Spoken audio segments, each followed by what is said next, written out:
Hey friends, I'm Savannah. This is part 2 of our conversation on David Gore and Fred Waterfield.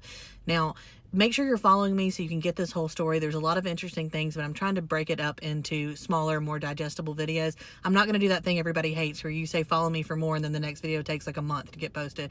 I'll have most of them up tonight, I think, if not tonight and tomorrow, but probably tonight. So let's talk about David Gore's personal life. He was the oldest of 2 kids. He had a younger sister. His cousin, Fred, lived with them. His mother raised both of them.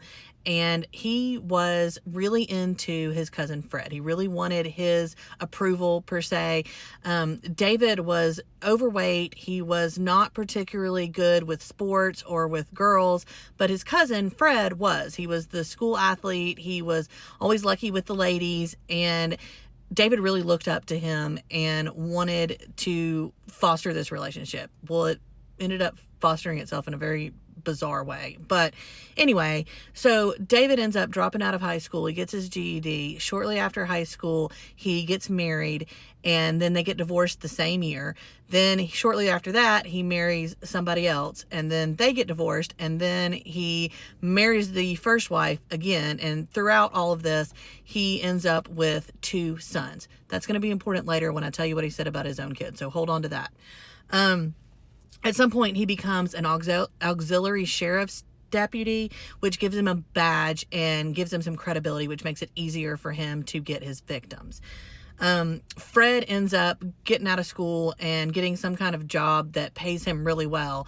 And with the excess money that Fred has, he decides to make an offer to his cousin David, saying, I will pay you $1,000 for every girl you are able to abduct and let me SA. Okay, that's a lot. The first victim, David takes him up on this insane offer. And on February 18th, 1981, David abducts a 17-year-old girl off of a school bus, takes her home, also abducts her mother, then SAs both of them by himself, kills the mother, and then calls his cousin over to SA the daughter. And he comes over, he does it, and then he says, that's all I wanted out of this. You handle the rest of it. So David takes over and kills the daughter, then puts both of them in these big metal bins and takes them out to the orange grove where he is burying all of his victims. I will be back with part 3, the rest of the victims, and some interesting stuff that he said to my professor in these letters that they exchanged. Thank you for watching.